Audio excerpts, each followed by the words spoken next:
Quando a gente fala sobre energia, o que vem à sua cabeça?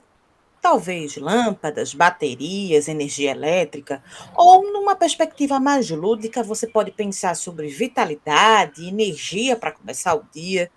Mas e se eu te falar do termo energia limpa? Você sabe o que é? Às vezes a gente não tem ideia do que significa, mas já pode ter ouvido alguma vez na vida que é muito bom para o planeta.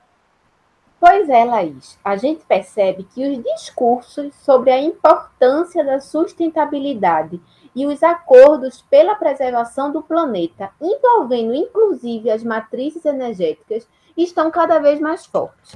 O uso de formas de energias classificadas atualmente como limpas, como a energia solar e eólica, por exemplo, vem aumentando inclusive entre residências e não apenas para grandes empresas e centros comerciais. Isso mesmo, Marília. Por isso, é importante a gente entender sobre esse tema. E para te ajudar nessa missão, a gente chegou para desteorizar o assunto.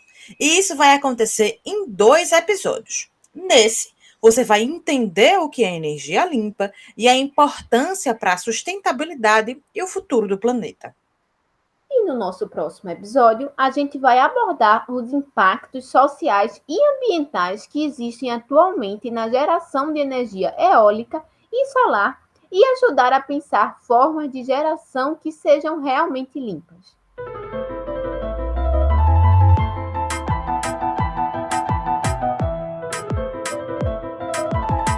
Desteoriza, um podcast sobre ciência em um monte de assunto que quase ninguém entende direito.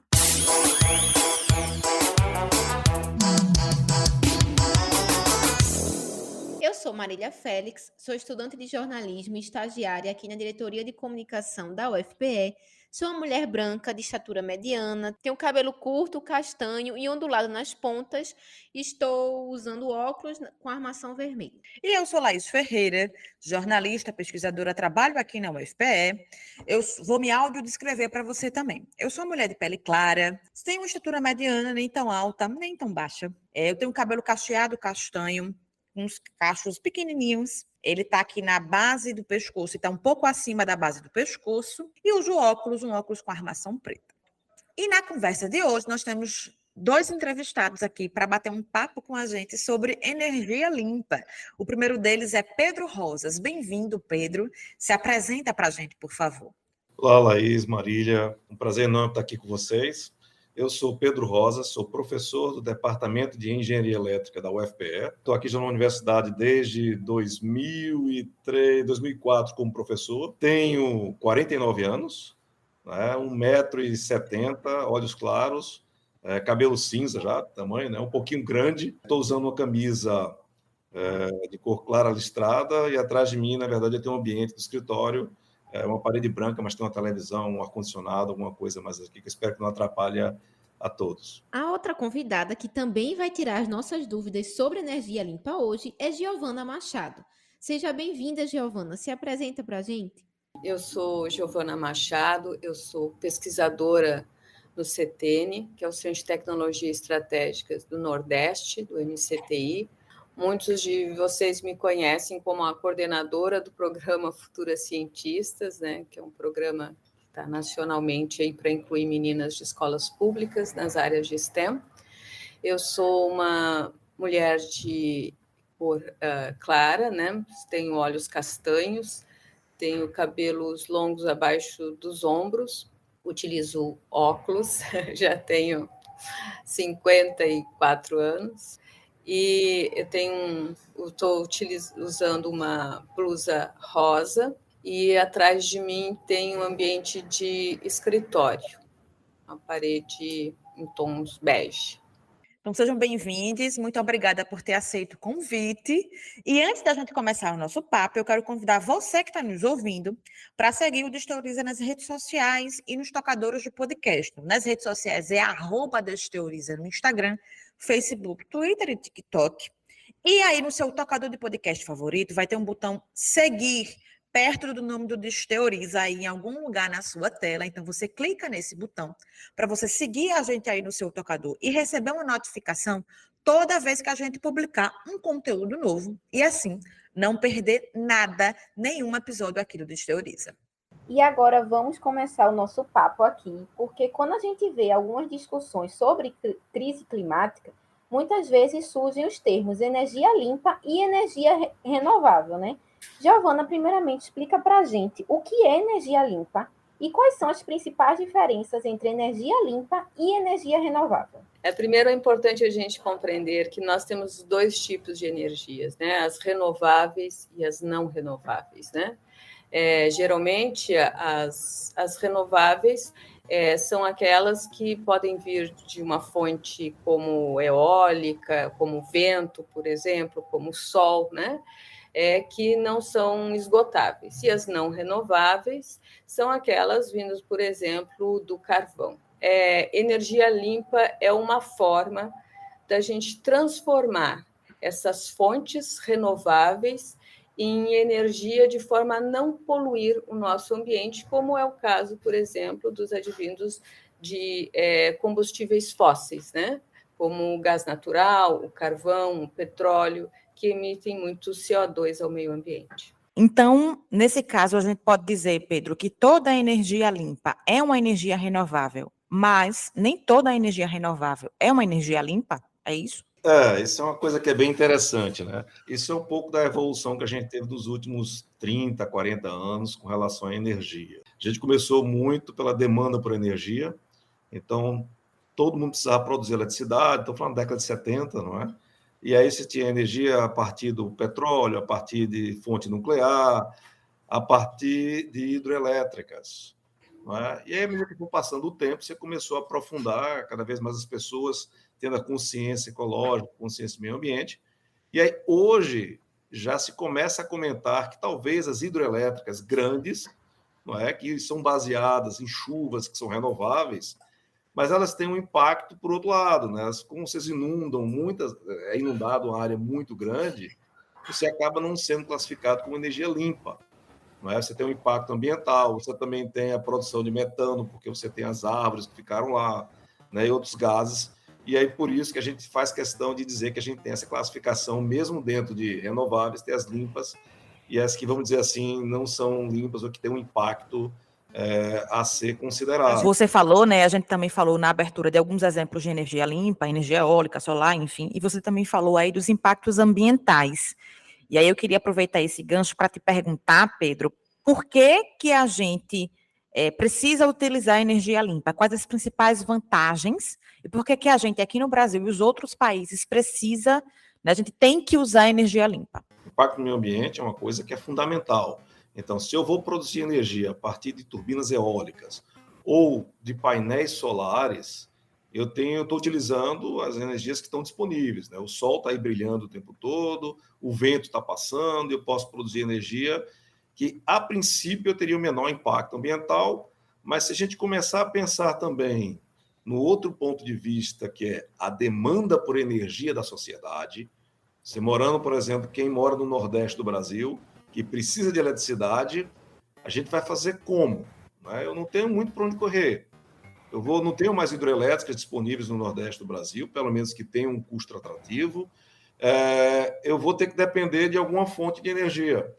E aí eu vou depender de petróleo, para gerar energia com grandes impactos ambientais e outros problemas a mais, como, por exemplo, a dependência de um mercado internacional. Você imagina, hoje todo mundo está comentando, né? A gasolina está caro, está barato, porque a gente está dependendo muito do mercado mundial. Então, se torna uma coisa muito volátil, muito variável, e pode ser muito ruim para a operação do sistema, até para a gente ter energia na conta a conta da luz da gente. E quando eu tenho 2 fontes com energia sobrando, energia solar e energia eólica, que são extremamente abundantes aqui no Nordeste. Não é? E ainda tem uma coisa legal, né? Normalmente, no momento que eu tenho mais sol, é o momento que eu tenho menos vento. Então, eu começo a ter uma coisa bem legal, que é complementar essas 2 fontes de energia, dando uma boa quantidade de energia, até com preço mais barato, e que a gente consiga ter energia disponível para a indústria, para as casas, para todo mundo. Só fazer um comentário com vocês. Nós passamos por uma situação de déficit de energia algum tempo atrás, alguns anos atrás, 5 anos atrás, e que se a gente não tivesse as fontes eólica e solar, nós estaríamos com um problema sério sem energia aqui no Nordeste, né? Teríamos que depender de produção de energia muito longe aqui do Nordeste, que são trazidas através das linhas de transmissão. E entre esses tipos de energia limpa, Giovana, ultimamente uma que vem ganhando muito destaque no cenário internacional é o chamado hidrogênio verde. E eu queria te perguntar como é que funciona a produção desse tipo de energia. Então, primeiro a gente tem que entender se todo hidrogênio é igual. Existe uma classificação em relação ao hidrogênio.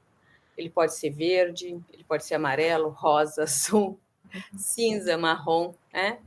E cada um desta forma, digamos assim, dessa classificação, ele tem uma fonte. Por exemplo, o hidrogênio cinza, né? Ele é produzido a partir de combustíveis fósseis, que a princípio não são considerados renováveis, né? O gás natural, o carvão, o petróleo. E é também considerado assim um dos tipos mais poluentes, né, para a produção de hidrogênio. Quando a gente pensa no hidrogênio azul, por exemplo, ele também é produzido a partir de combustíveis fósseis, mas ele tem a parte de captura e armazenamento de carbono. Então, por exemplo, se a gente pensa o hidrogênio verde, por exemplo, esse sim, ele é produzido a partir de fontes renováveis de energia, né? Como a gente já comentou aqui, solar, eólica, hidrelétrica, biomassas, enfim, né, que são essas fontes renováveis. Então, existem vários processos para a obtenção. A gente pode ter o processo de eletrólise, por exemplo, da água, que é utilizado, a gente aplica um potencial e quebra a molécula de água, gerando H2 e O2. Nós também podemos fazer essa geração desse hidrogênio verde utilizando apenas a luz solar, desde que a gente tem algum semicondutor, um material, né, que, uma vez interagindo com a luz, a gente consiga quebrar a molécula de água para gerar o H2 e o O2. E aí, esse hidrogênio verde, que é resultado desse processo que você está explicando, vai virar energia ou vai virar uma fonte de energia em algum momento, não é isso? Sim, sim. Por exemplo, num processo fotocatalítico, o gás hidrogênio ele vai para uma célula combustível que vai gerar essa energia de uma forma descentralizada, por exemplo, né? Perfeito. Aí, nesse caso, que quando produz esse hidrogênio, ele pode virar uma capacidade muito grande de energia elétrica, de combustível, assim, como é a sua aplicação? Porque a gente escuta muito falar que hidrogênio verde é energia do futuro, né? Que é o grande futuro para substituir os combustíveis fósseis. Mas, assim, no nosso dia a dia, como é que ele vai ser utilizado? Bom, você está se referindo à parte de armazenamento, né?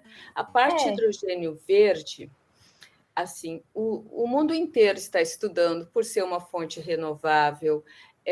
Por exemplo, com relação à energia que você perguntou, 1 quilo de hidrogênio ele gera em torno de 142 megajoules de energia. Se eu for pensar, por exemplo, na gasolina, ela gera em torno de 47 megajoules por quilo, no caso, né? O diesel, em torno de 45. Então, digamos assim, essa potência, né, do hidrogênio, ela é considerável. O mundo inteiro estuda, principalmente por ser limpo, né, o hidrogênio verde, por ele ser renovável, por ele não gerar, por exemplo, você está quebrando a molécula de água, você só vai ter H2 e O2, você não está gerando outros componentes da atmosfera, né, teoricamente. Mas, de uma forma geral, a gente pode pensar assim. Um dos pontos importantes é você ter a energia disponível, né, Giovana?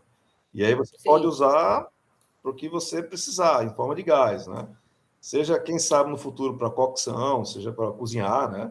Seja para abastecer um carro, né, Giovana? Acho que... Sim, as aplicações são variadas, né, Pedro? Vão desde a parte automotiva para as indústrias, por exemplo, né? Pode ser utilizado nas casas, né? Enfim, as aplicações são diversas assim e bem variadas. Eu acho que essa corrida, esse investimento que o mundo está fazendo em hidrogênio verde, ele tem essas grandes vantagens de poder ter várias aplicações, como o Pedro acabou de colocar aqui. E também, encaixando nessa pergunta, a gente observa ultimamente várias reportagens e documentários, enfim, falando que o Brasil está sendo visto como um país ideal para produzir e, enfim, exportar hidrogênio verde. Aí eu queria saber, assim, Giovana e Pedro também, se quiser complementar, como é que é o que pode acontecer futuramente ou até agora essa produção de hidrogênio verde aqui no Brasil? Já temos assim vários projetos, né? Eu acho que o ano passado, se não me falha a memória, nós tivemos 2 projetos do Ministério de Ciência e Tecnologia, que foi o CIS-H2 e o IBH2, investindo, né, e incentivando os pesquisadores nessa linha de energia. Mas a gente tem, por exemplo, se nós pensarmos mundialmente, a Austrália está muito à frente, né, nessa parte de geração de hidrogênio verde. Mas aqui mesmo, na região Nordeste, por exemplo, a gente tem alguns projetos. Por exemplo, no Ceará foi lançado um programa para incentivar a produção de hidrogênio verde, né, que inclui ações para atrair investimentos em relação à produção de hidrogênio verde. Permite complementar, né, Giovana? Assim, a Giovana estava puxando aqui as coisas bem importantes. A gente tem, tanto do lado do governo, muitos investimentos para desenvolvimento de novas formas de produzir hidrogênio, com novas tecnologias, mas do outro ponto de vista, é bom entender o porquê que a gente tem tanta reportagem sobre o assunto hoje no mundo. Né? Primeiro, a gente pensar que a necessidade de energia do mundo inteiro vem crescendo. Isso aí é uma coisa que é um fato importante. E, particularmente, a Europa, ela precisa muito do gás para processos industriais, para produção de bens, etc. Mas, na época de inverno, o gás ele é muito importante para aquecimento e até gerar eletricidade para muitas cidades. Né? Tem várias cidades pequenininhas, né, na Alemanha, Dinamarca, os países que são muito frios, e que o gás é importante. E durante essa guerra que está acontecendo hoje, né, Ucrânia e Rússia, você tem uma instabilidade e até em alguns momentos uma preocupação muito grande se vai ter gás para poder manter a sociedade servida com energia. Então, o que acontece? Grande parte desses países entraram numa... É claro que isso não é tão novo, essa preocupação com a energia e a dependência de um país, no caso a Rússia e a Ucrânia, 2 países, ela já vinha há muito tempo sendo pesquisado soluções alternativas, mas nos últimos 2 anos, né, o ano passado e até um pouquinho antes, com esse medo dessa crise, foi que a gente chama catapultado. Né? Então, você teve uma grande quantidade de investimento em vários países, e um dos países que foi muito bem visto para colocar produção de energia de gás, né, no caso do hidrogênio, o Brasil. Então, o Brasil, a gente tem um potencial solar e eólico monstro, a gente tem muita energia, e por algum tempo atrás, a gente tinha sobrando energia no sistema elétrico, por incrível que pareça. Não, nesse sentido que o Pedro está colocando, o Nordeste se destaca, né, por ser uma das regiões de maior incidência solar. E isso vai ao encontro tanto da parte de energia verde, de hidrogênio verde, quanto das células solares, né, que também é uma outra forma. Por exemplo, o que Pedro estava colocando ali, a Rússia, por exemplo, ela tem um grande potencial de exportar o hidrogênio, né, atendendo ali muitos países, mas é o hidrogênio azul. Já a líder, digamos assim, entre os países da Europa passa a ser a Austrália, porque ela está trabalhando com hidrogênio verde e ela possui mais de 10 projetos já em larga escala. Né? Então, é um grande investimento, esforço que está sendo feito exatamente para a geração do hidrogênio, não simplesmente o hidrogênio, mas preferencialmente o hidrogênio verde, né? A partir de fontes renováveis. Nessa sua fala, Giovana, a gente resgatou alguns tipos de energia limpa, né? Hidrogênio verde, obviamente, mas também energia solar e energia eólica. E essas 2 são mais comuns da gente ver, né? A gente se acostumou a ver até, é mais comum, né, nas cidades, sobretudo a gente vê a energia solar, a gente vendo aquelas placas solares nos telhados de casas, apartamentos, enfim, de construções. E também a gente já se acostumou um pouco a ver aquelas turbinas eólicas, principalmente aqui no Nordeste, né? E aí eu queria aproveitar para te perguntar, Pedro, essas são as opções, no caso, sobretudo energia solar e energia eólica, são as opções de energia limpa mais adequadas para a gente usar aqui no Brasil, além, assim, junto com o hidrogênio verde? Vamos lá, né? Assim, como fonte de energia primária, só para ficar bem claro um detalhe, que é assim, como produção de energia primária, a gente tem, na verdade, duas fontes limpas muito fortes aqui no Nordeste, que é a energia eólica e a energia solar. Né? E, assim, uma coisa importante até para ressaltar, né? A gente pensa que só tem no litoral energia eólica, mas hoje, eu passei as últimas 3 semanas trabalhando em vários projetos. Eu tive em Caetité, Guanambi, que é lá no sudoeste da Bahia, né, que é uma coisa espetacular, tanta energia eólica e solar instaladas.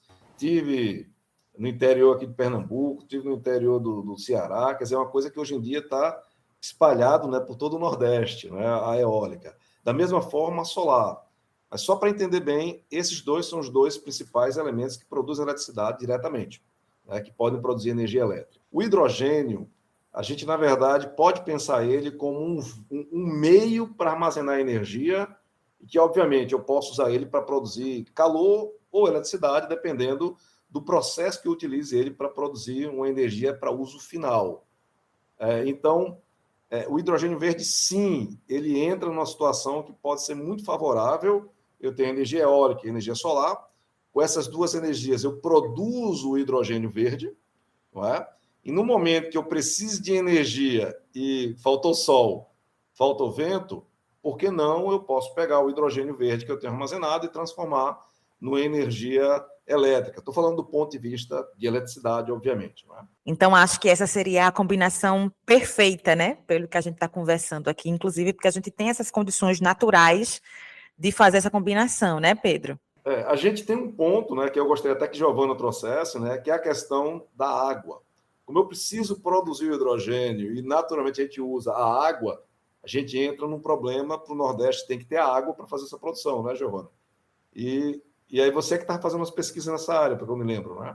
Sim, até nesse sentido, né, Pedro, é aí que entra, por exemplo, você falou do uso das células solares, né, eólicas, mas a luz solar você pode desenvolver, que é exatamente as nossas pesquisas, é o que a gente trabalha, você pode desenvolver semicondutores que são capazes de quebrar essa molécula de água.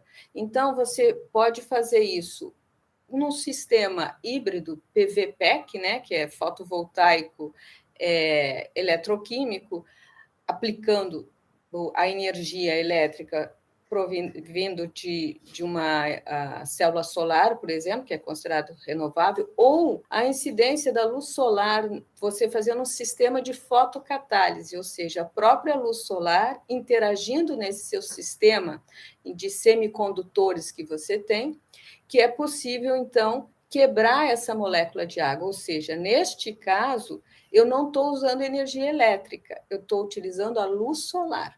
E aí eu quebro a molécula em H2 e O2, né? É claro que hoje isso não é possível em uma larga escala.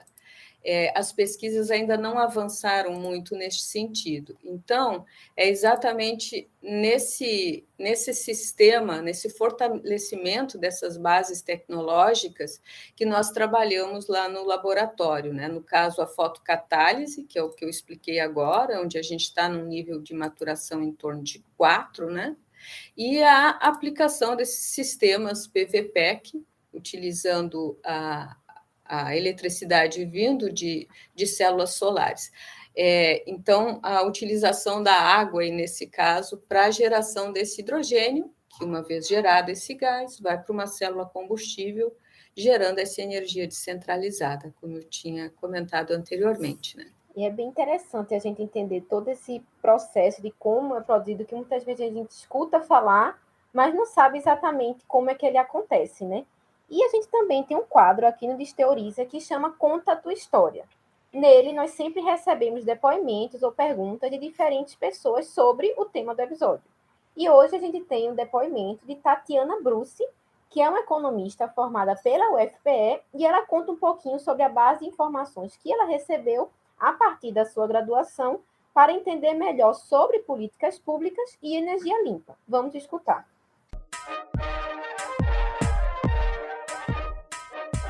Conta a tua história. Olá, o meu nome é Tatiana Bruce da Silva. Eu sou economista formada pela Universidade Federal de Pernambuco. O curso de Economia na UFPE me deu uma grande base teórica para entender melhor como políticas públicas afetam a economia e a nossa sociedade como um todo.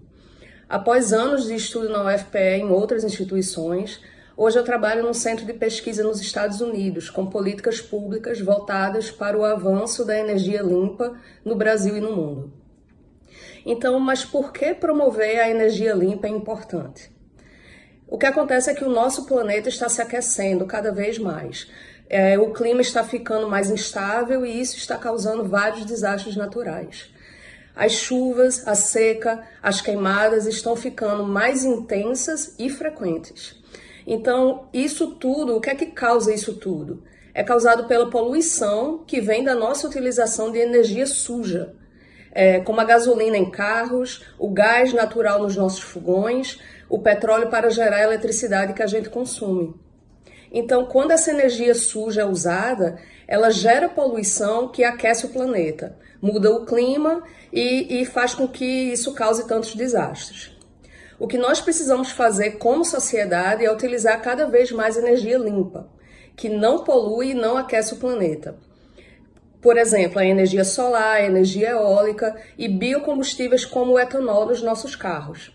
Se a gente conseguir cada vez mais substituir a energia suja pela limpa, nós temos uma chance de reverter esses impactos da mudança do clima.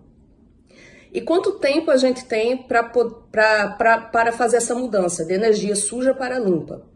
Então, depois de pesquisar muito, os cientistas concluíram que a gente tem por volta de 25 anos para fazer essa mudança, até 2050, antes que seja tarde demais e aí a gente não consiga mais reverter esse cenário. 25 anos pode parecer muito tempo, mas não é tanto tempo assim. Por exemplo, vai fazer 20 anos que eu me formei em economia na UFPE, então o tempo passa muito rápido, parece que foi ontem. Fazer essa mudança, essa transição energética da energia suja para a energia limpa leva muito tempo, leva muito dinheiro e muita coordenação dos nossos governantes. Por isso é importante a gente conhecer esse problema e, como sociedade, nós temos que cobrar cada vez mais dos nossos governantes investimentos em energia limpa e o fim dos investimentos em energia suja, como petróleo e gás natural. Espero que tenha ajudado. Boa sorte e vamos fazer essa transição energética. A gente ouviu aí Tatiana falando, né, dessa perspectiva de junção de economia, energia limpa, políticas públicas, e aí eu quero trazer uma questão aqui para vocês, tanto para Pedro quanto para Giovana, para a gente conversar. Existem alguns estudos que fazem parte de um relatório sobre o mercado de energia global, feito pela companhia de petróleo britânica BP, lá em 2018, que apontam que até 2040, no Brasil, cerca de 48% da nossa energia será de fontes limpas e renováveis. Se isso acontecer, o Brasil pode vir a ser, inclusive, um dos países mais limpos, no sentido de que mais utilizam energia limpa, né? Nessa perspectiva, sendo de 2040, estamos em 2023, então a gente tem aí 17 anos pela frente. Eu queria saber como é que vocês enxergam essa projeção, né? Da gente poder vir a ser, inclusive, protagonista mundial de energia limpa. Como é que vocês enxergam essa perspectiva? Só fazer um preâmbulo para que todos entendam. Nós estamos vivendo num mundo que a gente tem uma revolução tecnológica muito mais rápida. Então, o que a gente falava antigamente, só para você ter uma ideia, energia eólica, a gente começou em 94, eu participei dos primeiros projetos grandes aqui de energia eólica, 94, 95. A coisa evoluiu, passou, digamos, algo em torno de 20 anos para a gente ter uma maturação grande, ter um mercado já bem desenvolvido, ter várias indústrias no Brasil.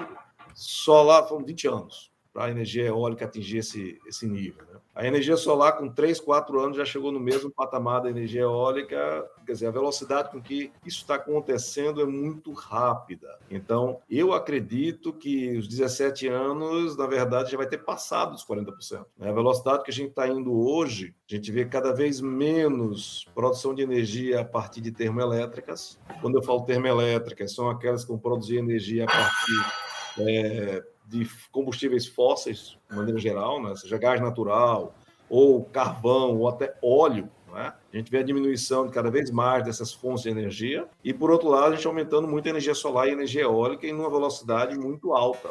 E aí você pode incluir não somente a geração em grandes blocos, né, que você coloca lá centenas de hectares com energia solar, mas cada casa, né, cada pessoa instala na sua casa o seu sisteminha para compensar a sua energia. Então, isso tudo, quando você soma, você pensa que é uma coisa pequena, mas é muito grande, né? E aí você consegue atingir patamares elevadíssimos de quantidade de energia renovável produzida desse modo. Né? Isso é uma coisa que eu vejo que é muito positivo. Não é? A gente não vai conseguir se livrar das fontes não renováveis, assim, como comentei até no bloco anterior. Né? No momento que você não tiver vento e for à noite, você está numa situação que você precisa de energia. Não é? Então, a gente precisa ter as outras fontes e a combinação delas. Mas é um fato para mim que a gente, em pouco tempo, terá mais de 50% da energia elétrica do Brasil vindo de energias renováveis. E você, Giovana, como é que você enxerga essa perspectiva? Existem 2 relatórios, tá? Um que saiu recentemente, que é o de energia solar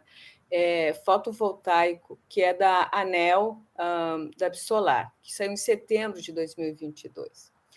E quando a gente verifica, em relação à nossa matriz, né, a matriz elétrica brasileira, a gente verifica que, partindo da parte hídrica, o Brasil ele tem em torno de 54% de sua energia produzida. A solar ela está em torno de 8%. Isso é o relatório de 2022. A eólica em torno de 10%. Isso como fontes renováveis. Né? Nós temos também aqui gás natural em torno de 8%, importação em torno de 4%, enfim. Mas o que é importante destacar é que, dentro deste panorama, o Brasil ele já corresponde a 48% de suas energias, utilização de energias renováveis para geração de energia elétrica. Então, assim, dentro desse patamar, né, se a gente for ver, o Brasil está muito bem posicionado à frente de muitos outros países, né? Então, nessa perspectiva de 2040, pelo que eu estou entendendo, atualmente, em alguns parâmetros, a gente já está alcançando agora, não é isso? Exatamente. Foi o que os dados obtidos nesse relatório de setembro de 2022, da ANEEL. Perfeito. A gente tem mais um Conta a Tua História, que é de Thaís Marques, que ela vai falar um pouquinho sobre esse processo de modernização das energias limpas e das energias renováveis. Vamos escutar também. Olá, me chamo Thaís Marques Ferreira, sou estudante de Engenharia Elétrica da Universidade de Pernambuco, sou trainee de Engenharia na Stellantis, onde tenho desenvolvido conhecimentos e competências em teste e validação de powertrain. Hoje também sou administradora da Eletrizando e colunista voluntária do blog da Engenharia, onde são canais que eu costumo compartilhar informações sobre energias renováveis e veículos elétricos. Tenho experiência anterior em energia renovável na GLM Wind Power, onde ocorre fabricação de pás eólicas aqui no Brasil. Então, estou passando aqui para dizer que estou atenta a este podcast e em tudo que engloba as energias limpas. É bem legal, né? Descobrir este novo universo que já fazemos parte e que ainda nem sabíamos que estávamos inseridos. Então, já que fazemos parte dele, é necessário entendermos o porquê do Brasil hoje ser o modelo em relação à sua matriz renovável e o que ainda podemos fazer nesse cenário para diminuir a dependência da fonte hídrica dentre todos os outros benefícios que o uso das energias limpas proporcionam. Sabemos também que estas energias hoje estão vindo acompanhadas da modernização do setor elétrico. Então, é interessante nos questionarmos também sobre a digitalização frente a essas energias limpas, bem como seus armazenamentos. Discutir sobre energias renováveis e limpas no Brasil é discutir sobre o acesso às fontes de energias seguras, sustentáveis e necessárias na transição energética que estamos vivenciando. Espero que tenham gostado do tema e que possamos conversar mais sobre ele em breve. Então, como a Thaís falou aí, esse processo de modernização e justamente o que a gente já está vindo falando, que o Brasil ele pode ser um grande destaque nesse uso de energias limpas e energias renováveis. A gente tem, assim, projeções para que no futuro a gente aumente cada vez mais, mas considerando hoje, em maio de 2023, né? O que a gente falta para investir cada vez mais em energias limpas e o que a gente pode fazer para que esse desenvolvimento de energias limpas ele se acelere cada vez mais no nosso país. Tanto para Pedro como para a Giovana também. Então, a gente hoje está numa situação bem atípica. Nós temos muitos projetos de energia solar e de energia eólica, particularmente para o Nordeste do Brasil, e aí eu incluiria também Minas Gerais, em que, na situação que a gente tem hoje, muitos projetos não conseguem produzir eletricidade, não conseguem sair do papel, porque nós não temos como escoar a produção de energia. Vê que situação, né? A gente tem vários projetos.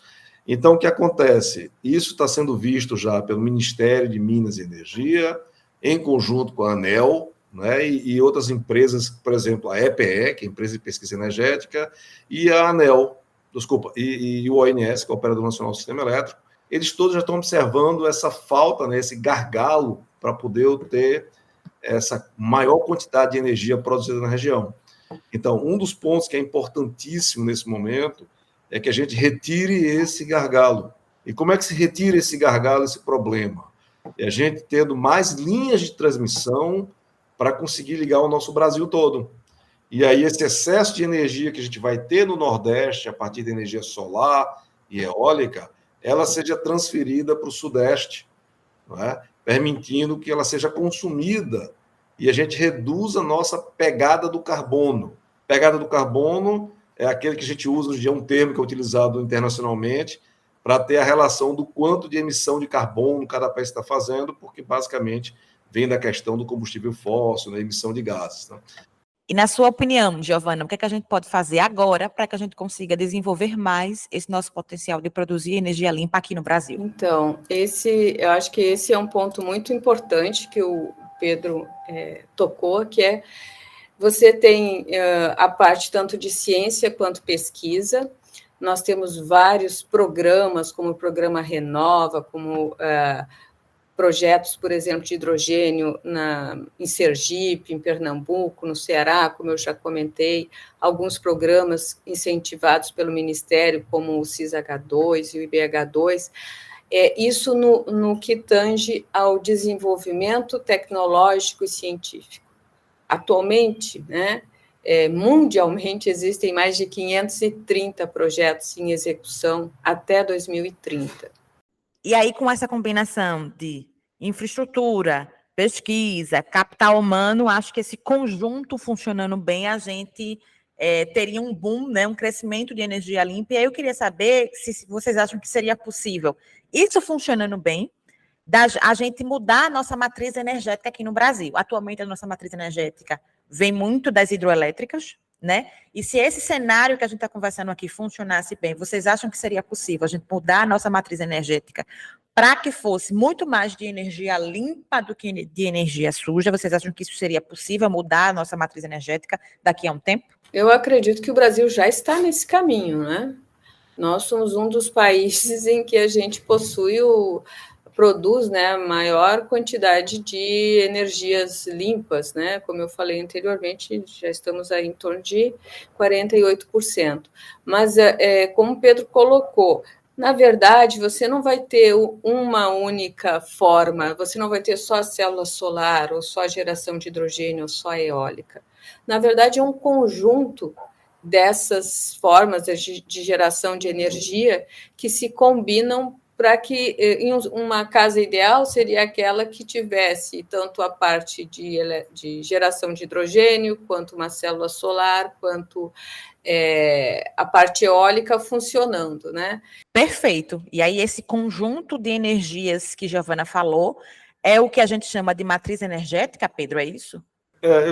Até para explicar um pouquinho, matriz energética, né? A gente dá um nome de matriz energética para dizer que é a composição de diferentes fontes de energia para produzir a energia. E aí a gente tem matriz energética elétrica do Brasil, né, que é o quê? Para a geração de eletricidade no Brasil, aí você tem a composição, a gente tem produção com gás, uma produçãozinha com energia nuclear lá em Angra dos Reis, termoelétrica a carvão lá no sul do Brasil, né? E as hidrelétricas no Brasil todo, e aí vai. Cada um desses compõe, a gente usa o termo matriz energética, essa composição de diferentes fontes de energia para atender a demanda de energia do Brasil. Deixa-me só complementar mais algumas informações interessantes. Né? A gente está realmente seguindo no caminho da energia renovável e limpa na nossa matriz, e a gente identifica que talvez existam outras necessidades, não é?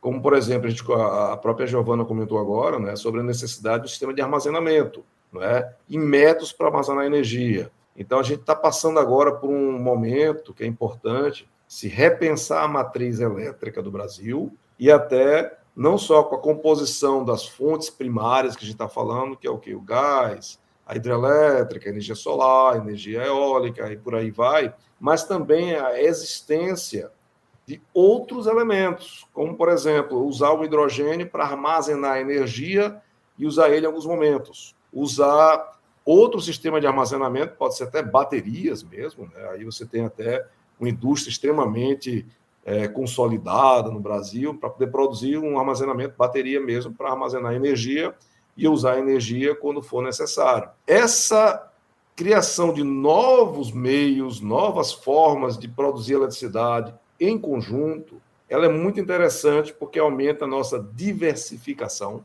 e isso reduz o risco de faltar energia. É aquela velha história, você vai deixar todas as suas apostas num único cavalo. E agora chegou o momento da gente ouvir o Pegando o Bigu desta edição. Se você não sabe o que é, o Pegando o Bigu é um quadro onde a gente sempre traz alguns projetos de pesquisa, de extensão e que também tem uma relação com o tema da nossa conversa. Hoje a gente tem Tatiane Albuquerque, que ela é formada em Relações Internacionais e conta para a gente um pouquinho mais sobre a sua dissertação de mestrado, que teve como tema base a segurança energética. Vamos conferir aqui o depoimento dela. Pegando o bigu, meu irmão. Olá, meu nome é Tatiana Albuquerque, eu sou formada em Relações Internacionais e realizei o meu mestrado em Ciência Política na UFPE.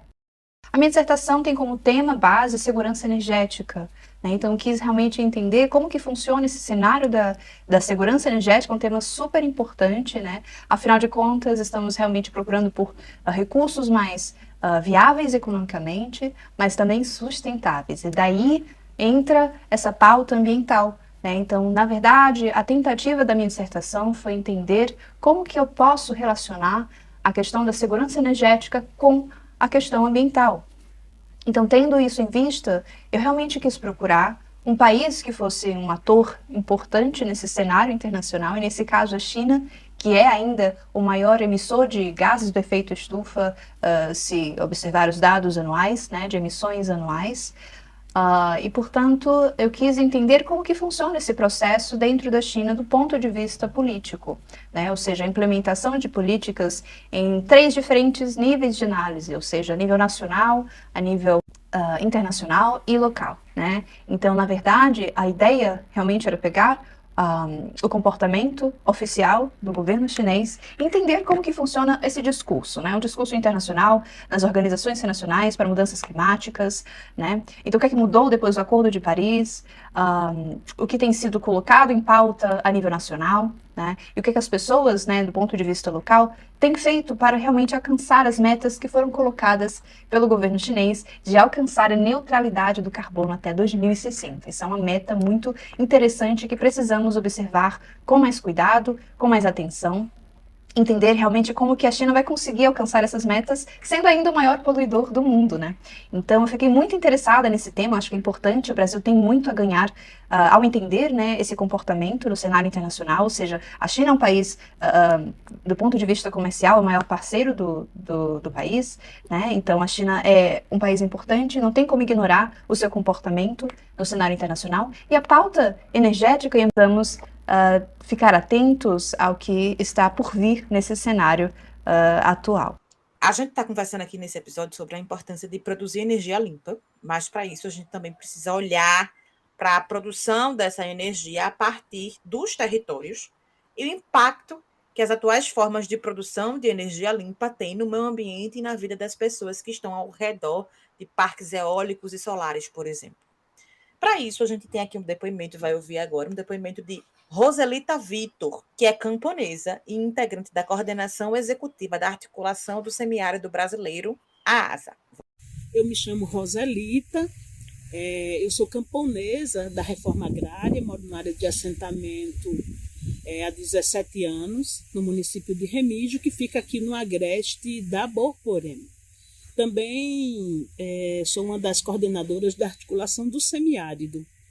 E aqui no Polo da Borborema, no nosso território, a gente vem numa luta, numa resistência contra esse modelo de produção de energia renovável a partir da concentração dos parques eólicos e das usinas solares. Nós entendemos que é necessário a produção de energia renovável. Eu acho que a natureza pede uma outra forma de produção de energia, mas nós também entendemos que o debate das mudanças climáticas, das energias renováveis, elas não devem vir apenas de um olhar que vem de cima, mas a partir também do olhar dos territórios. Aqui na Borborema, a forma de como as empresas têm abordado os agricultores e as agricultoras são a partir de formas muito desumanas, a partir de contratos que as famílias nem conseguem interpretar o que existe ali.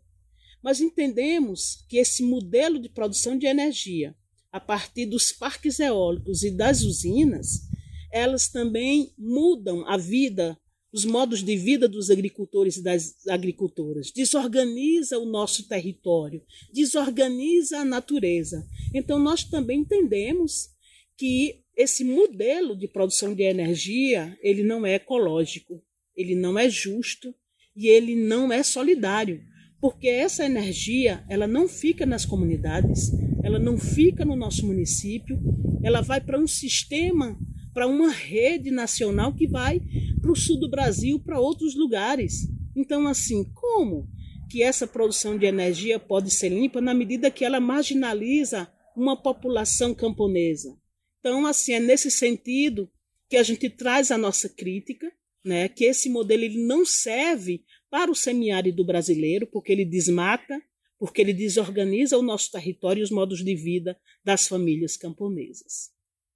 A gente ouviu aí o depoimento de Roselita falando dos impactos socioambientais gerados por esse modelo de produção de energia a partir da concentração de parques eólicos e de energias solares. E é exatamente sobre isso que a gente vai conversar no nosso próximo episódio aqui do Desteoriza para tratar sobre o tema da energia limpa. Bem, então o nosso episódio agora está chegando ao fim, mas não sem antes a gente pedir as nossas famosas indicações, né? A gente sempre pergunta para quem participa aqui do Desteoriza algumas indicações de conteúdo para quem está ouvindo saber mais sobre o tema do episódio. Então, Giovana, quais são as indicações que você deixa aqui para a gente saber mais sobre energia limpa? Existem várias indicações, referências, mas a gente pode ler, por exemplo, Matriz Energética Elétrica, o EPE, de 2019, tem Energias Solares Fotovoltaicas no Brasil, da ANEEL Absolar, de setembro de 2022, tem Hydrogen Insights, de 2022 também, que é um livro sobre isso. Temos o Programa Nacional de Hidrogênio do MME, lançado em 2021, que vocês podem encontrar na página. Um hub de hidrogênio verde do complexo de Pecém, por exemplo, que também traz muitas informações sobre hidrogênio verde. E o Renewable Energy and Jobs Annual Review, do IRENA, de 2022. Então, são algumas referências que eu acho interessante, atuais, porque a gente está em constante renovação e informações, né, sempre constantes. Indicações importantíssimas, Giovana. E você, Pedro, pode ficar à vontade para apresentar as suas indicações. Bom, essas áreas de energia solar e energia eólica, vou focar mais nesse ponto. A grande maioria dos livros são em literatura inglesa, que se torna um pouco mais complicados, né, para a gente ter acesso aqui. Eu sou autor de um livro, não é? Um guia, na verdade, é o Guia de Conexão de Centrais Eólicas, está disponível na internet, não é? E eu sou coautor, um dos coautores de um livro chamado Energia Eólica, Princípios de Operação, que vocês podem encontrar aí nas livrarias, disponíveis, inclusive as livrarias digitais, e que dá uma boa introdução sobre a energia eólica. Se você quer se aprofundar mais, aí realmente você vai ter que seguir para alguns livros. Aí a gente tem Wind Power and Power Systems, que é um livro voltado bem para a energia eólica e sua integração no sistema elétrico, de uma maneira geral. E, obviamente, que eu não poderia deixar de citar, tem alguns sites muito interessantes, né? Um dos sites muito legal que eu recomendo vocês observarem é o site da Abeólica, né? A Associação Brasileira de Energia Eólica, tudo bem certo? Onde lá eles trazem algumas informações muito legais de como é que está a energia eólica no Brasil, emprego, mercado, os impactos, a quantidade de carbono evitado pelas centrais eólicas. São informações bem legais de se acompanhar.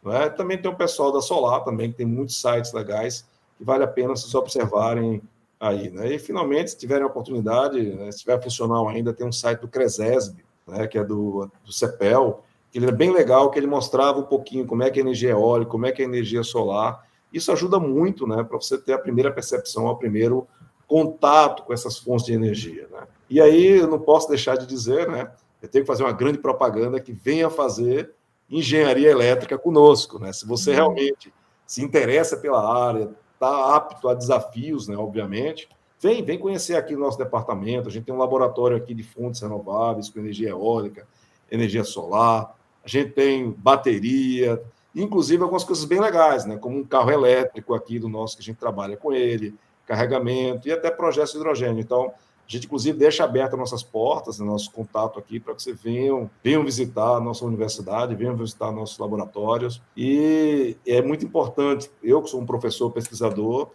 levar esse conhecimento extramuros, né? Não ficar somente na universidade, mas que a gente tem interesse que isso venha a ser difundido mais amplamente possível, né? Utilizando até a ideia desse projeto, desse Teoriza, né? Que é um projeto de extensão aqui, que até eu tenho que parabenizar vocês, que é uma coisa espetacular. E a gente também trouxe aqui essas indicações do Desteoriza, então vamos aqui na sequência. A primeira delas é um programa Biosfera, no episódio chamado Energias Renováveis, né, que foi produzido pela Fundação José Paiva Neto. Está disponível no YouTube, programa Biosfera, episódio Energias Renováveis. A nossa segunda indicação é um podcast chamado IFCE no Ar, né, produzido pelo Instituto Federal do Ceará. Então, é o IFCE no Ar, é o episódio 441, que foi publicado no dia 4 de janeiro de 2021. Nesse episódio tem várias notícias, tem um quadro chamado Diálogos, onde tem uma conversa com Bruno César Salgado, que é professor de mestrado acadêmico em energia renovável, e Joélia Marques, que é a pró-reitora de pesquisa do IFCE, que falam sobre geração de energia limpa. Então, você vai lá no Spotify ou no Google Podcasts, procura IFCE no Ar, é o episódio 441, foi ao ar no dia 4 de janeiro de 2021, e você vai ouvir o quadro Diálogos por volta do minuto 28, mais ou menos, você já consegue ouvir esse bate-papo, tá? A nossa próxima indicação é uma websérie no YouTube chamada Pra Quem Sopram os Ventos. É uma websérie que vai tratar, né, de relatos documentais, né, dessa abordagem de representantes de empresas de energia eólica nas comunidades, muitas vezes a falta de informação sobre as cláusulas do contrato, né, cláusulas que são abusivas, que têm chegado às comunidades para fazer esse processo de arrendamento da terra para gerar energia eólica. É uma produção da Caritas Brasileira, na Regional Nordeste 2, são 6 episódios de websérie, está disponível no YouTube, para quem sopram os ventos. E a nossa última indicação é um outro documentário chamado Vento Agreste, né, que é um documentário que revela os impactos das torres geradoras de energia eólica no meio ambiente e na vida de quem mora ao redor. Então, as famílias que sempre souberam conviver com a caatinga estão lidando agora com os impactos sociais e ambientais das torres de geração de energia eólica, é feito pelo coletivo Saruê Filmes. É uma produção da Comissão Pastoral da Terra, a CPT, em parceria com o Instituto Mãe Terra, e a equipe de Residência em Saúde Coletiva e Agroecologia da UPE também está disponível no YouTube. E todas essas indicações, tanto as nossas, quanto de Pedro e quanto de Giovana, estão disponíveis nas nossas redes sociais. A gente coloca lá tudo bem bonitinho. Em especial no Instagram, você vai ter essas indicações no feed, tá? Então vai ter lá um carrossel com todas as indicações, e também nos destaques. Então, você pode procurar aí para ficar super informado e ir atrás direitinho dessas indicações, sem precisar anotar. Então, toda vez que você quiser, você pode ir lá conferir, está tudo bem explicadinho no nosso Instagram.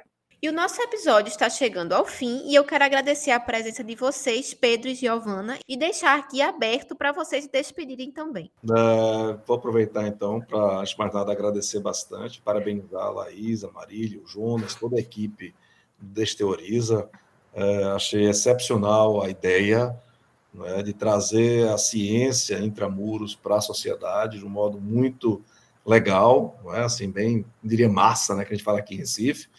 E parabenizar mesmo assim, esse canal que está disponível para trazer as coisas, trazer toda a parte de ciência. É isso, gente. Assim, estou aqui na Universidade Federal de Pernambuco, Departamento de Engenharia Elétrica. Eu acho que a Laís e a Marília podem colocar alguns contatos aqui do departamento para que vocês possam entrar em contato com a gente, vir conhecer aqui o laboratório.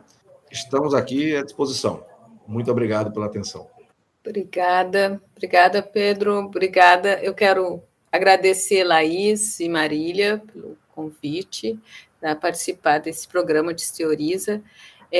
Eu acho que isso é fundamental, a gente quebrar, né, poder aproximar a sociedade e a ciência, porque para um cientista é muito importante entender quais são as reais demandas da sociedade. Eu acho que esse programa tem um papel fundamental nessa aproximação. Agradecer aí a participação do meu colega também, Pedro, e também dizer que lá no CETENI, como pesquisadora, eu também atuo nos programas de pós-graduação e os alunos são bem-vindos para a gente poder desenvolver pesquisas. São 4 linhas que eu coordeno: hidrogênio, célula solar, biomateriais e tratamento de efluentes. Então, fica aí o convite para os interessados que quiserem conhecer ou desenvolver ciência e tecnologia, são muito bem-vindos. Obrigada. A gente agradece a participação de vocês, não é isso, Marília? Exatamente. Muito obrigada pela participação de vocês. Foi muito bom o papo aqui. Eu quero lembrar você que está nos ouvindo, quero primeiro agradecer por você ter chegado até aqui, e quero lembrar que a gente vai ter um segundo episódio, o nosso próximo episódio vai falar sobre os impactos sociais e ambientais da geração de energia a partir das eólicas, solares, hidrogênio verde também. Então, fica ligada para conferir esse nosso segundo episódio, tá?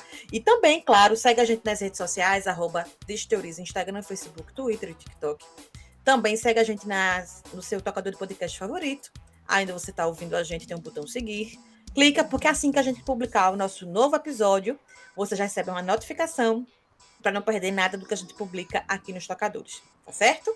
Lembrando a você que o Desteoriza é uma produção dos servidores da Diretoria de Comunicação da UFPE e também um projeto de extensão da mesma universidade.